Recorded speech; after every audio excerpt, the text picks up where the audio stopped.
사랑하는 형제자매 여러분, 오늘은 우리 주님 예수 그리스도의 순환과 죽음에서 보이는 자기 희생적 사랑을 기억하며 주님의 부활을 맞이하기 위한 준비 기간인 사순절 첫 번째 주일입니다. 불순종한 죄로 인하여 우리가 받아야 할 고통과 슬픔, 우리가 겪어야 할 징벌과 고난을 하나님의 외아들 예수 그리스도께서 대신 받게 하심으로 우리를 구원하신 하나님 아버지께서 우리를 부르십니다. 이제 우리의 마음과 뜻을 다하여 영과 진리로 주님을 찬양하며 예배합시다. 아멘. 사도신경으로 우리의 신앙을 고백합시다. 나는 전능하신 아버지 하나님, 천지의 창조주를 믿습니다. 나는 그의 유일하신 아들, 우리 주 예수 그리스도를 믿습니다. 그는 성령으로 잉태되어 동정녀 마리아에게서 나시고 본디오 빌라도에게 고난을 받아 십자가에 못 박혀 죽으시고 장사된 지 사흘 만에 죽은 자 가운데서 다시 살아나셨으며 하늘에 오르시어 전능하신 아버지 하나님 우편에 앉아 계시다가 거기로부터 살아있는 자와 죽은 자를 심판하러 오십니다. 나는 성령을 믿으며 거룩한 공교회와 성도의 교제와 죄를 용서받는 것과 몸의 부활과 영생을 믿습니다. 아멘. 목소리 높여서 주 찬양하여라. 영광과 권세와 존귀와 위엄을 오늘이 다스리시는 만왕의 왕께 돌려라.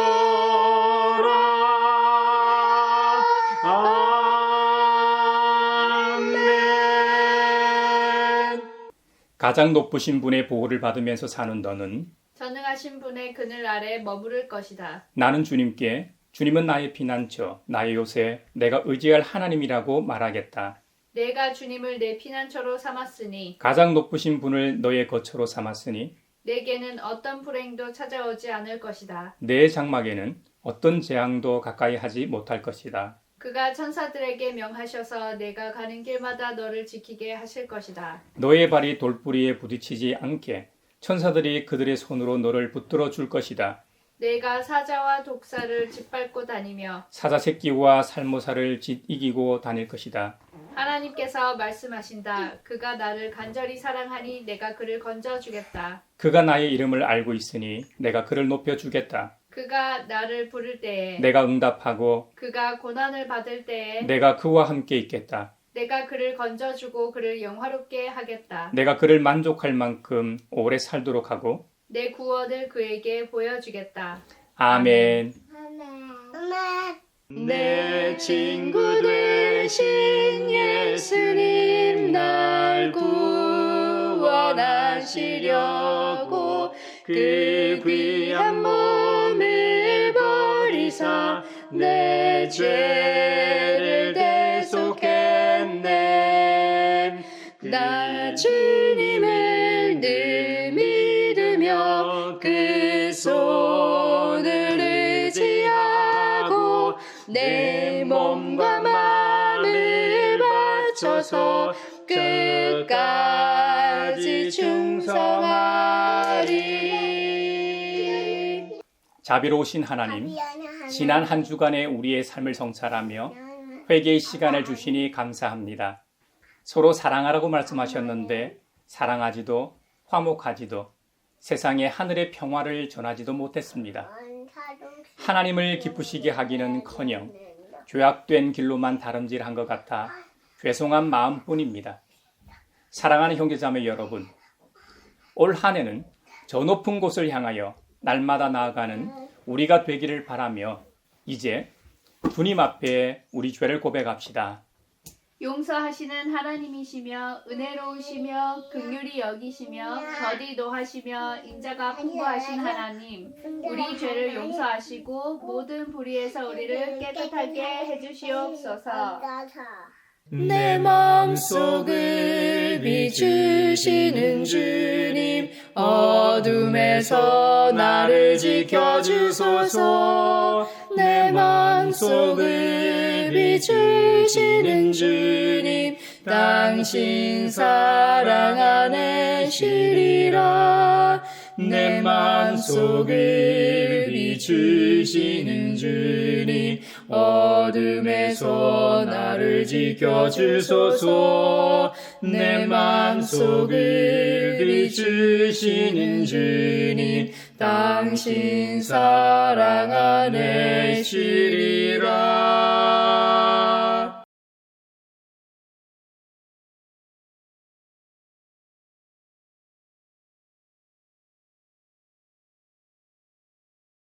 주님의 말씀이 여기 있습니다. 우리 중 누가 정죄의 자리에 설 수 있습니까? 오직 우리를 위해 죽으시고 다시 살아나신 그리스도 우리 주님뿐이십니다. 그 주님께서 나도 너를 정죄하지 아니하노니 가서 다시는 죄를 범하지 말라고 말씀하셨습니다. 그 주님께서 우리의 죄를 용서하셨음을 주님의 이름으로 선언합니다. 아멘. 못 박힌 손발 보니 큰 자비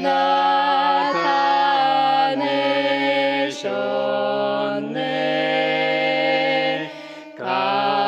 가시로 만든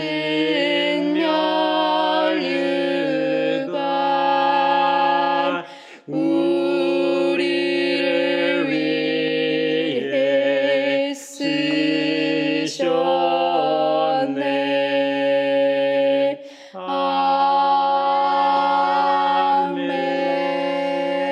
아멘. 오늘 우리에게 주신 첫 번째 말씀은 신명기 26장 1절에서 11절입니다. 하나님의 말씀을 경청하십시오. 주 당신들의 하나님이 당신들에게 유산으로 주시는 그 땅에 당신들이 들어가서 그것을 차지하고 살 때에 당신들은 주 당신들의 하나님이 당신들에게 주시는 땅에서 거둔 모든 농산물의 첫 열매를 광주리에 담아서 주 당신들의 하나님이 자기의 이름을 두려고 택하신 곳으로 가지고 가십시오. 거기에서 당신들은 직무를 맡고 있는 제사장에게 가서 주님께서 우리 조상에게 주시겠다고 맹세하신 대로 내가 이 땅에 들어오게 되었음을 제사장께서 섬기시는 주 하나님께 오늘 아뢰입니다 하고 보고를 하십시오. 제사장이 당신들의 손에서 그 광주리를 받아 주 당신들의 하나님의 제단 앞에 놓으면 당신들은 주 당신들의 하나님 앞에서 다음과 같이 아뢰십시오. 내 조상은 떠돌아다니면서 사는 아람 사람으로서 몇 안 되는 사람을 거느리고 이집트로 내려가서 거기에서 몸부쳐 살면서 거기에서 번성하여 크고 강대한 민족이 되었습니다. 그러자 이집트 사람이 우리를 학대하며 괴롭게 하며 우리에게 강제 노동을 시켰습니다. 그래서 우리가 우리 조상의 하나님께 살려달라고 부르짖었더니 주님께서 우리의 부르짖음을 들으시고 우리가 비참하게 사는 것과 고역에 시달리는 것과 억압에 짓눌려 있는 것을 보시고 강한 손과 편팔과 큰 위엄과 이적과 기사로 우리를 이집트에서 인도하여 내셨습니다. 주님께서 우리를 이곳으로 인도하셔서 이 땅 곧 젖과 꿀이 흐르는 땅을 우리에게 주셨습니다. 주님께서 내게 주신 땅의 첫 열매를 내가 여기에 가져왔습니다. 그리고 당신들은 그것을 주 당신들의 하나님 앞에 놓고 주 당신들의 하나님께 경배드리고 레위 사람과 당신들 가운데서 사는 외국 사람과 함께 주 당신들의 하나님이 당신들과 당신들의 집안에 주신 온갖 좋은 것들을 누리십시오. 아름답고 귀한 말씀 생명샘이로다. 아름답고 귀한 말씀 생명샘이로다. 오늘 우리에게 주신 두 번째 말씀은 로마서 10장 8절에서 13절입니다. 하나님의 말씀을 경청하십시오. 하나님의 말씀은 내게 가까이 있다. 내 입에 있고 내 마음에 있다 하는 말씀이 있습니다. 이것은 우리가 전파하는 믿음의 말씀입니다. 당신이 만일 예수는 주님이라고 입으로 고백하고 하나님께서 그를 죽은 사람들 가운데서 살리신 것을 마음으로 믿으면 구원을 얻을 것입니다. 사람은 마음으로 믿어서 의에 이르고 입으로 고백해서 구원에 이르게 됩니다. 성경은 그를 믿는 사람은 누구나 부끄러움을 당하지 않을 것이다 하고 말합니다. 유대 사람이나 그리스 사람이나 차별이 없습니다. 그는 모든 사람에게 똑같이 주님이 되어주시고 그를 부르는 모든 사람에게 풍성한 은혜를 내려주십니다.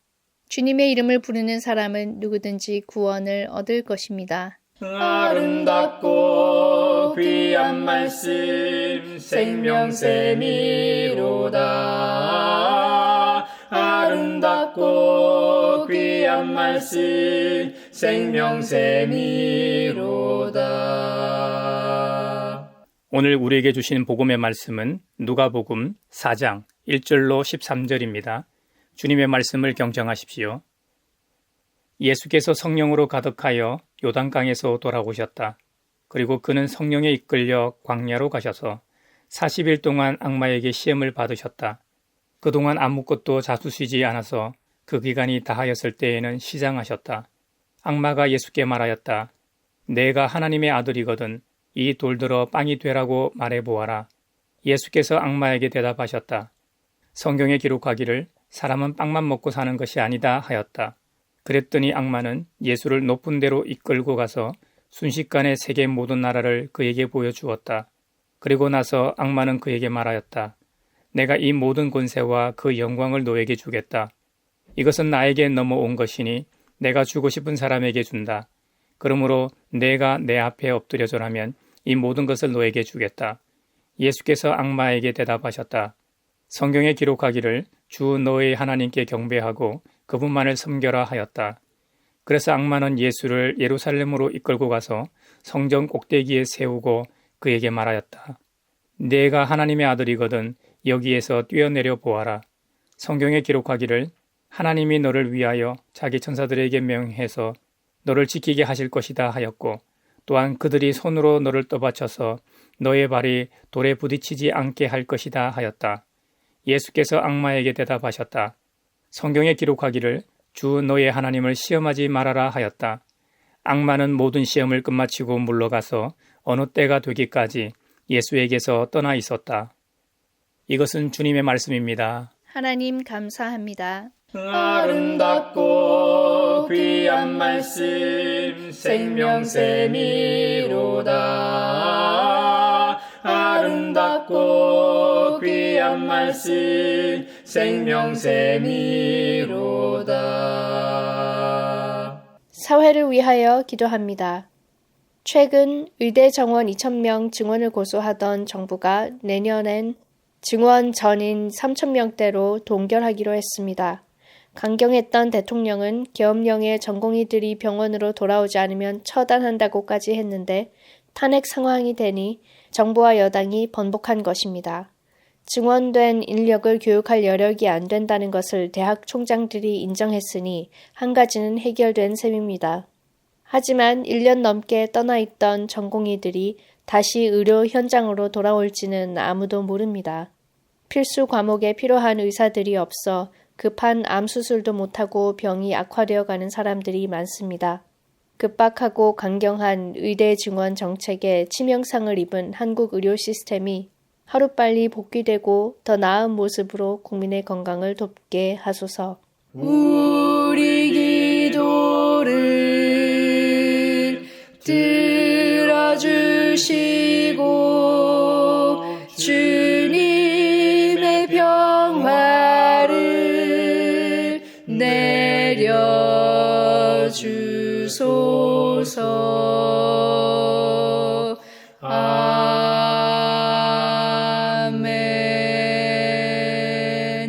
교회를 위하여 기도합니다. 그리스도 교회의 핵심인 예수 그리스도의 순환과 부활을 깊이 묵상하는 절기인 사순절이 시작되었습니다.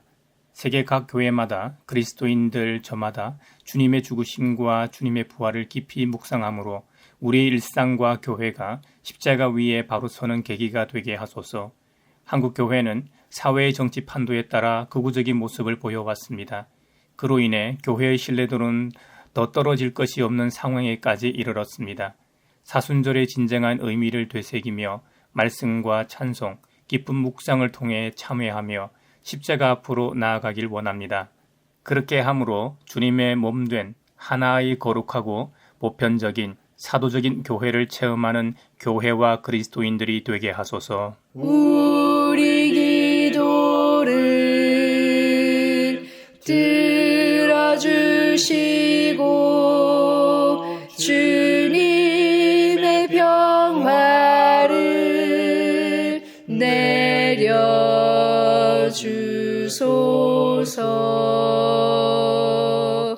아멘.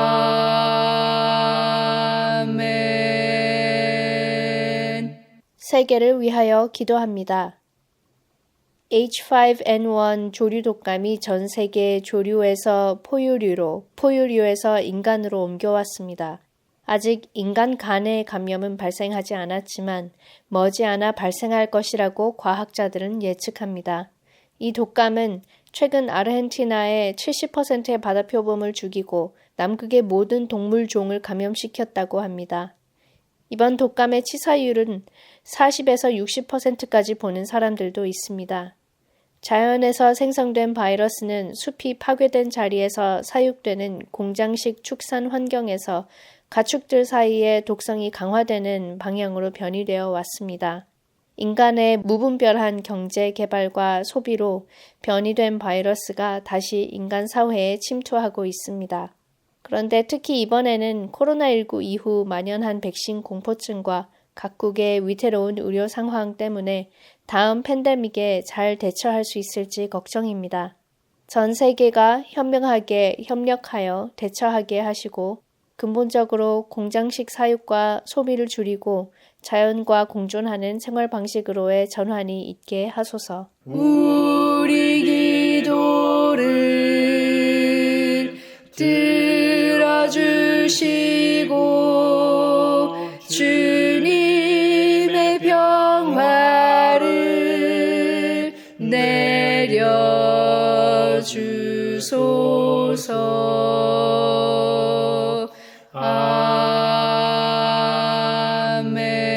아멘. 이집트의 왕자 이야기는 영화로도 제작되었기 때문에 전 세계적으로도 모르는 사람이 없을 정도입니다. 주인공 모세를 중심으로 펼쳐지는 이야기이지만 사실상 그 이야기의 주제는 하나님께서 선민 이스라엘을 이집트의 속박에서부터 구원하신다는 이야기입니다. 성경 출애굽기에 나오는 출애굽 이야기는 한 민족을 향한 구원 스토리이죠. 하지만 그 이야기는 이스라엘의 역사이자 온 인류를 구원하시는 하나님의 표지입니다. 마치 올림픽 출전을 위해 선수를 선발해 대표로 출전하는 것과 같습니다. 태극기를 가슴에 달고 한 선수가 출전하지만 그 선수는 자신의 영예를 위해서만 경기에 참가하는 것이 아닙니다. 온 국민이 그와 함께 참가하는 것입니다. 그래서 우리는 그를 국가대표 선수라고 부르는 것입니다. 이와 같이 이스라엘의 출애굽 이야기는 이스라엘 한 민족만의 구원 이야기가 아니라 온 인류의 구원 이야기인 것이죠. 로마서 10장 13절에 보면 주님의 이름을 부르는 사람은 누구든지 구원을 얻는다고 말씀하고 있습니다. 또 로마서 10장 9절에 보면 당신이 만일 예수는 주님이시라고 입으로 고백하고 하나님께서 그를 죽은 사람들 가운데서 살리신 것을 마음으로 믿으면 구원을 얻는다고 했습니다. 그리고 10절에도 사람은 마음으로 믿어서 의에 이르고 입으로 고백해서 구원에 이르게 된다고 했습니다. 로마서 10장에서는 분명히 이스라엘만의 구원을 말하지 않습니다. 세계 보편적인 구원을 말씀하고 있습니다.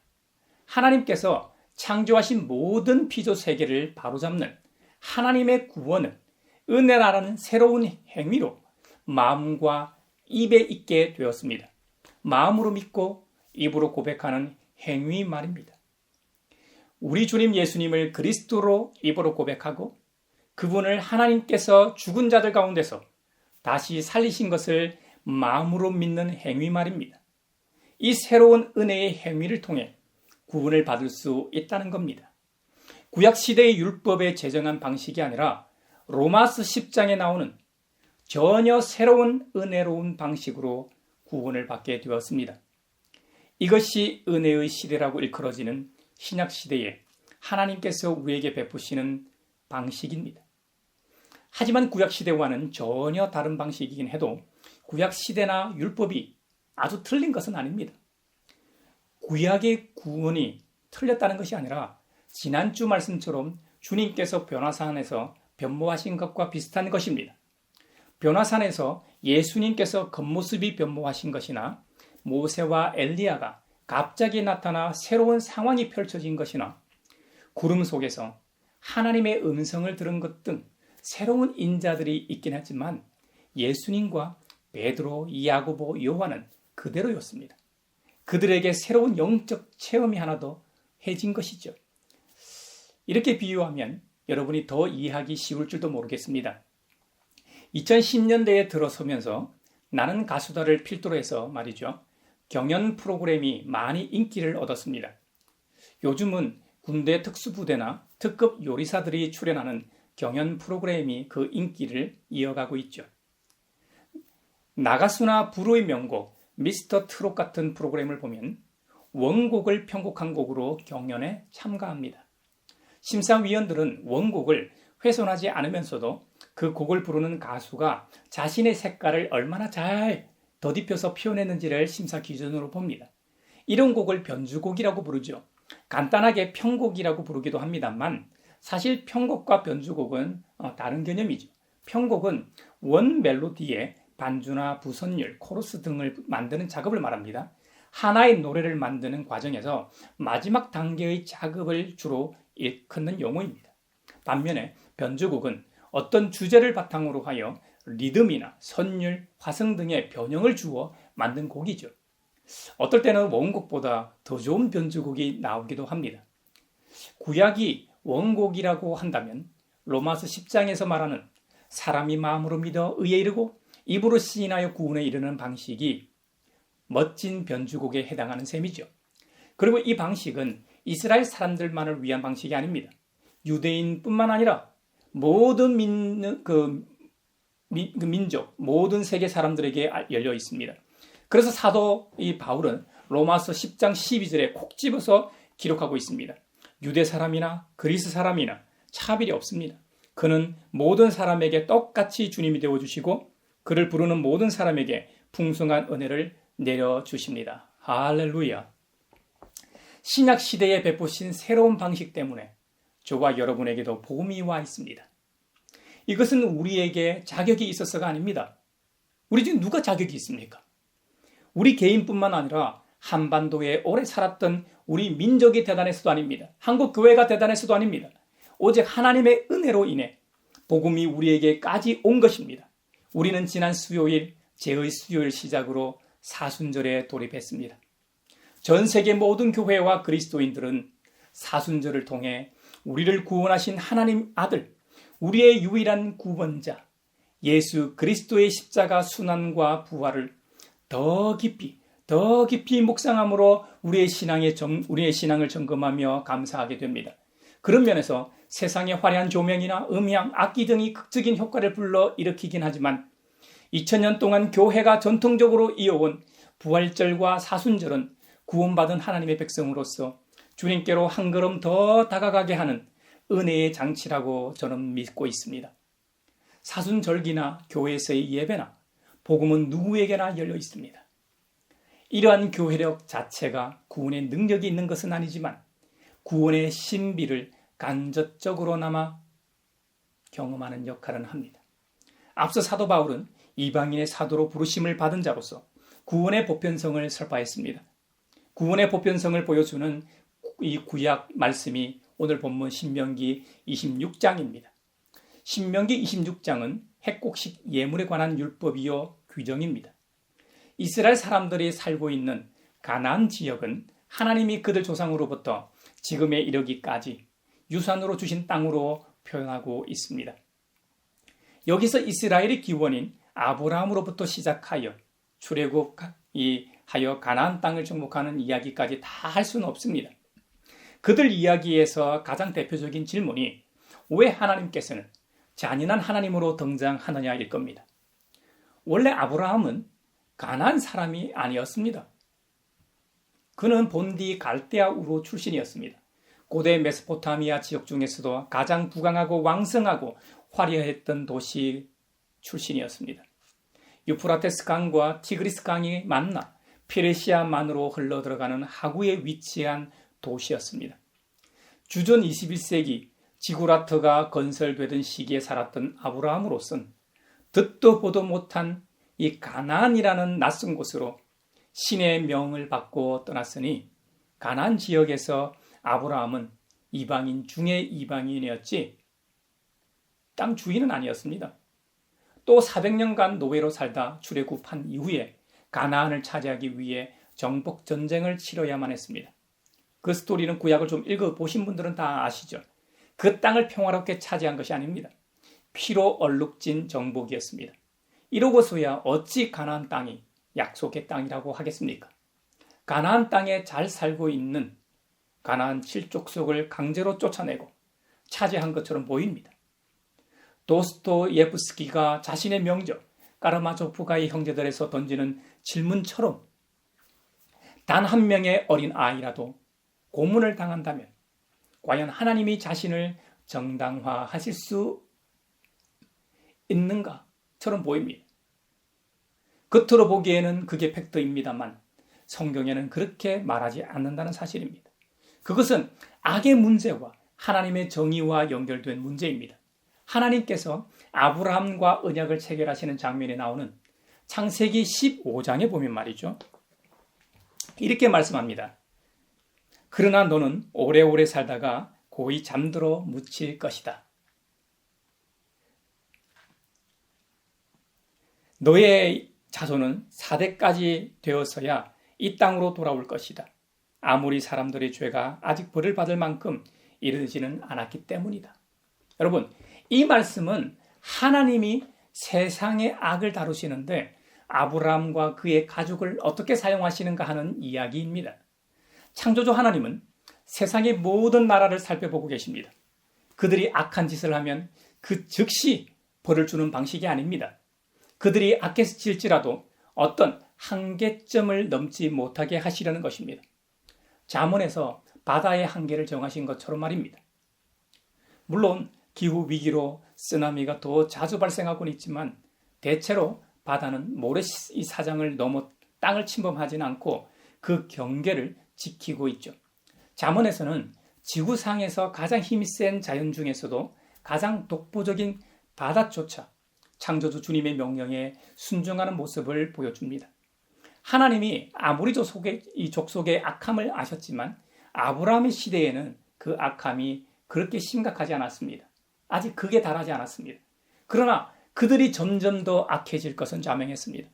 머지않아 정해진 때가 되면 그 땅을 점령하고 있는 비유대 민족들의 심판을 위하여 때가 무르익게 될 것입니다.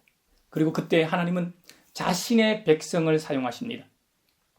하나님의 백성이 그 땅에 들어오는 것이 그들을 심판하시는 수단이 되었습니다. 이것은 이사야 10장에 나오는 하나님의 도덕적 섭리를 보여주는 매우 주목할 만한 그림과도 상통합니다. 이번에는 반대로 이스라엘이 하나님을 반역합니다. 그래서 하나님께서 이스라엘을 벌하시고자 교만한 이방나라 아시리아 제국을 사용하십니다. 그리고 그 일이 끝난 후에 이번에는 바로 그 이방 아시리아의 교만을 처벌하십니다. 이것은 토사구팽이나 용도 폐기의 논리가 아닙니다. 모세오경이나 역사서, 시가서, 예언서 모두에서 확인할 수 있는 것은 주님께서는 각 사람이 행한 대로 갚으신다는 겁니다. 행한 대로 갚으시는 규정은 이스라엘 선민이라고 더 유연하거나 더 너그러운 것도 아닙니다. 이방 족속이라고 해서 더 가혹하거나 더 엄격한 규정을 적용하는 것도 아닙니다. 똑같이 동일하게 적용하십니다. 다만 모든 민족과 사람들의 대표성을 가지고 있는 이스라엘을 통해 반복적인 실패에도 불구하고 그들이 그 잘못을 시인하고 돌아서면 언제나 그들을 구원해 주셨음을 성경은 말하고 있음을 우리는 기억해야 합니다. 바로 이와 같은 하늘 규정과 원리에 따라 가나안 족속들의 악의 한계점이 넘어선 시점에 출애굽이 이루어졌고 가나안 족속들을 심판하시기 위해 이스라엘의 정복 전쟁이 도구로 사용되었던 것입니다. 그로 인해 아브라함에게 약속하신 언약의 성취도 동시에 이루어지게 된 것이죠. 하나님께서는 조상들에게 약속하신 그 땅, 이제는 출애굽 2세대 이후 유산으로 이어받은 그 땅에서 거둔 모든 농산물의 첫 열매를 하나님이 자기의 이름을 위해 택하신 그곳에서 드려야 하는 규정이 반포하십니다. 그들은 사극에 나오는 신전 제사의 모습처럼 자신들의 첫 열매를 광주리에 담아서 하늘의 제의를 담당하던 제사장에게 구합니다. 하나님께서 우리 조상에게 주시겠다고 맹세하신 대로 내가 이 땅에 들어오게 되었음을 제사장께서 섬기시는 주 하나님께 오늘 아뢰입니다. 여러분, 그 장면은 정말 장관이었을 겁니다. 이때는 적어도 지금으로부터 약 3300년도 더 된 시기의 일입니다. 우리나라로 치면 중기 고조선 시대입니다. 세계 대부분의 지역에서는 시족이나 부족 사회였고 세계 초기 4대 문명이라고 불리는 지역 정도에서 국가적인 형태를 띨 때입니다. 그런데 수백만이 함께 모인 자리에서 드리는 광경은 정말 대단했을 겁니다. 출애굽 때 20세 이상으로 전쟁에 나갈 만한 장정만 60만 명이었습니다. 그리고 요단 동편에서 요단강을 넘어 가나안으로 들어갈 때의 인원도 장정만 60만 명이었습니다. 그 인원에다 제사의식을 담당했던 레위인만 따로 2만 3천 명이었습니다. 한국교회가 자랑하는 1973년 여의도 광장에서 열린 빌리 그레암 이 전도 대회, 마지막 날 110만 명이 모였다고 하죠. 지금은 여의도 광장 자리에 여의도 공원이 들어서 있어 그 규모를 상상하기 어렵지만 정말 대단했을 겁니다. 저도 1990년대 초에 여의도 광장에서 자전거를 탔던 기억이 납니다. 1973년 빌리 그레암 전도 대회 때는 여의도가 허허벌판이었습니다. 여의도 순복음 교회만이 있었고 국회의사당도 들어서기 전입니다. 그곳에 110만 명이 모여서 예배를 드리는 광경을 한번 상상해 보십시오. 지금도 옛 사진으로 확인할 수 있지만 실로 엄청났습니다. 그런데 20세 이상 장정만 60만 명이었고 남녀노소를 다 포함하면 적어도 여의도에 모인 인파보다는 2배 이상이었을 겁니다. 모인 사람들이 지난 역사 가운데 함께하신 하나님의 은혜를 찬양하고 경배합니다. 이후에 주 하나님이 그들 집안에 주신 온갖 좋은 것들을 그들 가운데 사는 이방인들과 함께 누리라고 명하셨습니다. 자신들만 먹고 즐기라고 하신 적이 없습니다. 오늘 본문인 신명기 26장에서는 첫 열매를 함께 나누어 먹는 것으로 하늘의 평화를 실현하십니다. 이것을 사도 바울은 구원으로 확장합니다. 보편 구원 말입니다. 이스라엘 민족만을 위한 구원이 아니라 모든 민족, 모든 사람들에게 주어지는 구원 말입니다. 그렇다고 결국에는 100% 모두 다 구원을 받는다는 말은 아닙니다. 제 마음대로 살아도 구원을 받는다는 말이 아닙니다. 로마서 10장의 말씀처럼 예수님을 주님으로 입으로 고백하고 하나님께서 예수님을 죽은 사람들 가운데서 다시 살리신 것을 마음으로 믿으면 구원을 얻는다고 했는데 이 사실을 인정하고 받아들이는 사람은 누구나 구원을 받는다는 말입니다. 그러니까 누구든지 구원을 받을 수 있는 것이죠. 이 자리에 있는 우리는 구원을 받은 자들입니다. 그 점에 있어서는 감사함으로 매주마다 하나님 앞에 나아가야 하며 이웃과 세상을 향해서도 보편적인 구원을 실현하기 위해 하늘의 은혜와 복음을 먼저 경험한 자로서 전도자가 되어야 하겠습니다. 그런데 문제가 하나 있습니다. 우리 역시 이스라엘 백성들처럼 약한 존재라는 사실입니다. 이스라엘은 약속의 땅으로 들어가 축복을 받은 삶을 누렸지만 죄악된 본성에서 자유롭지 못했습니다. 그래서 늘 반복되는 죄를 범하였습니다. 우리가 세상에서 만나는 시험의 모습들, 악의 모습을 복음서에서 발견할 수 있습니다. 오늘 본문인 누가복음 4장에 보면 우리 예수님께서 마귀에게 시험을 받으시는 장면이 있습니다.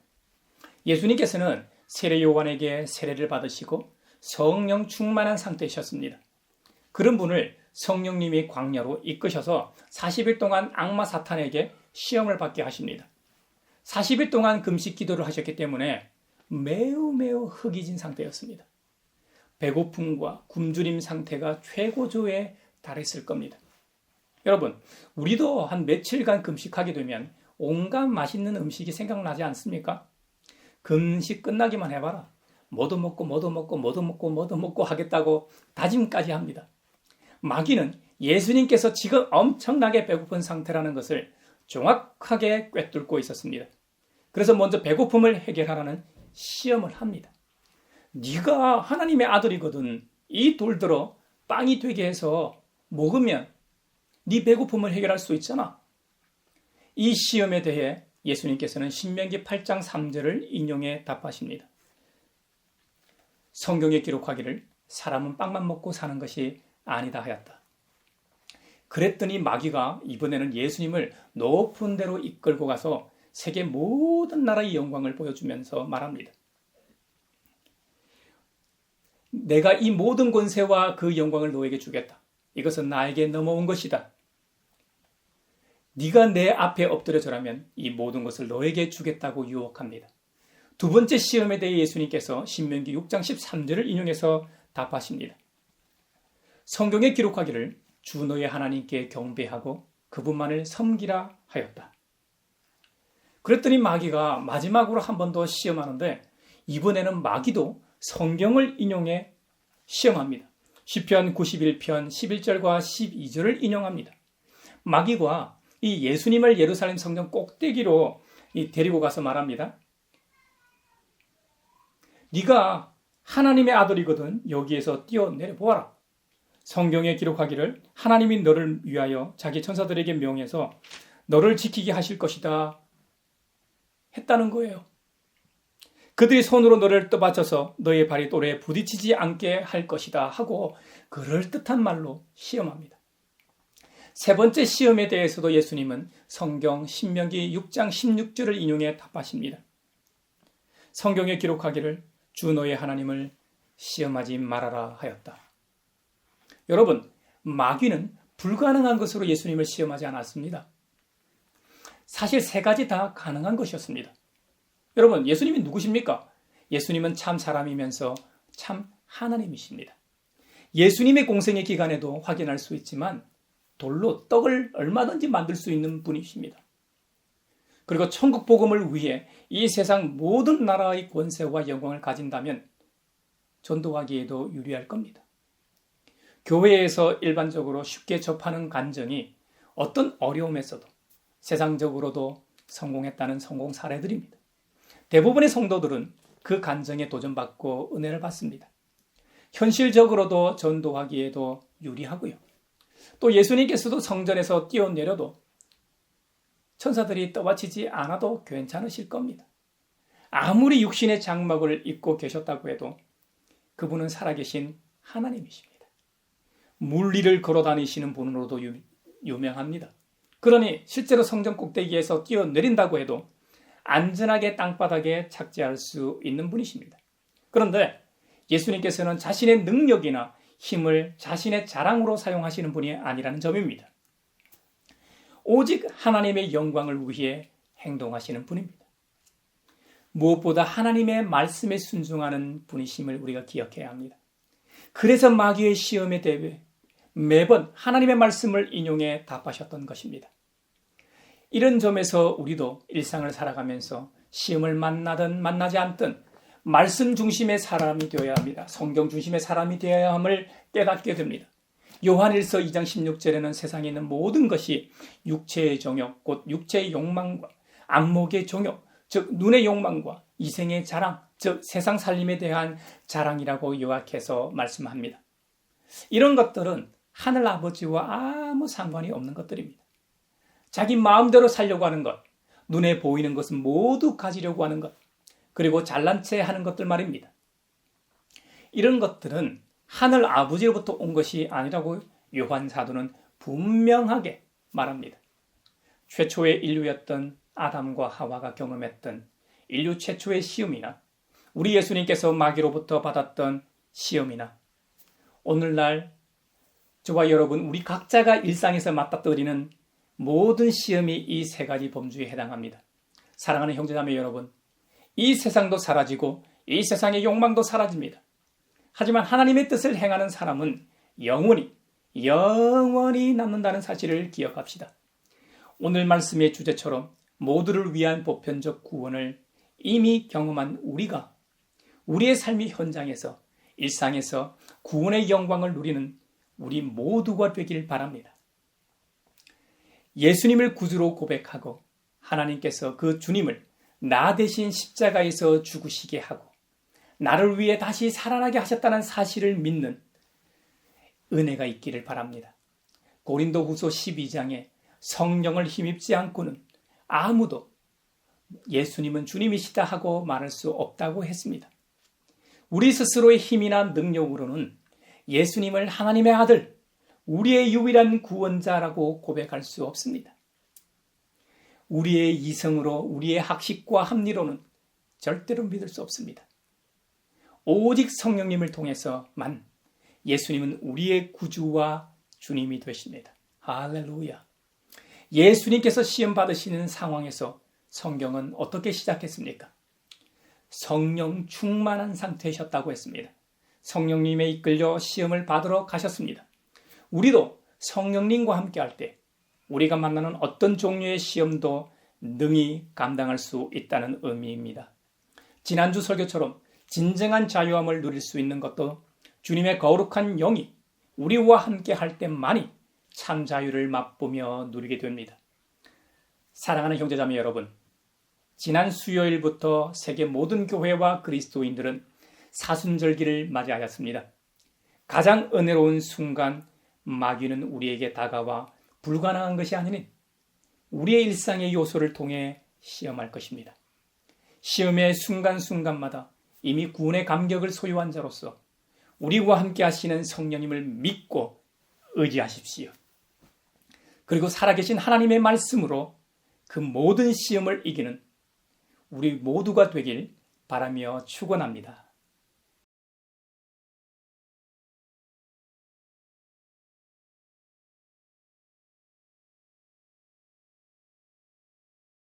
내게 있는 모든 것을 주를 위해 드리네. 주의 성령 충만하게 내게 내려주소서. 주께 드리네. 주께 드리네. 사랑하는 구주 앞에 모두 드리네.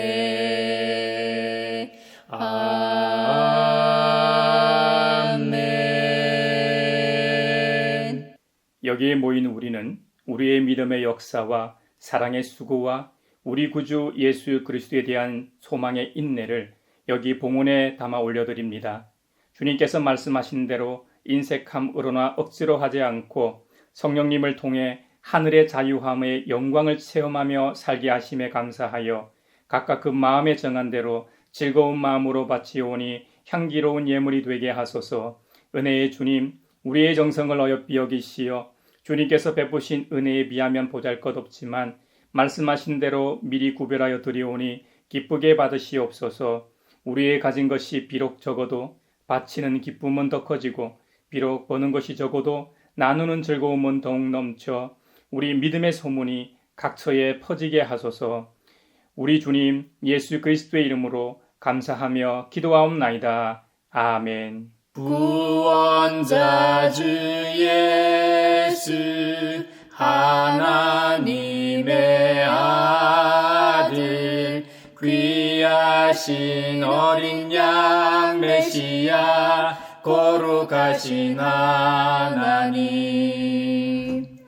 오 하나님 감사해. 독생자 주시고 또 성령님 보내사 주의 일을 이루시네. 서로 평화 인사를 나누겠습니다. 주님의 평화를 빕니다. 주님의 평화를 빈다 얘들아. 주님의 평화가 여러분과 함께 하시길 바랍니다. 무엇보다 사순절 은혜의 기간 동안 더 충만하시길 바랍니다. 이제 축도하겠습니다. 우리를 하나님 나라의 백성으로 부르신 하나님께서 여러분에게 복의 복을 내려주셔서 언제 어디서나 여러분을 지키시기를 원하며 주님께서 그분의 인자한 얼굴을 여러분과 여러분의 자녀와 가정에 비추사 필요에 따라 물질과 건강과 은혜 베푸시기를 원하며 주님의 몸된 하나의 거룩하고 보편적인 사도적인 모든 교회와 함께 하시길 원하며 지금 이 시간에도 하나님 나라와 예수 그리스도 복음 전파를 위해 애쓰며 수고하고 있는 모든 선교사들과 함께 하시길 원하며 오늘 말씀처럼 모두를 위한 구원을 경험한 자로서 이 세상 모든 사람이 구원받도록 우리의 삶을 통해 전하고자 다짐하는 사람들 위에 평강 주시기를 성부와 성자와 성령의 이름으로 축원하옵나이다. 아멘.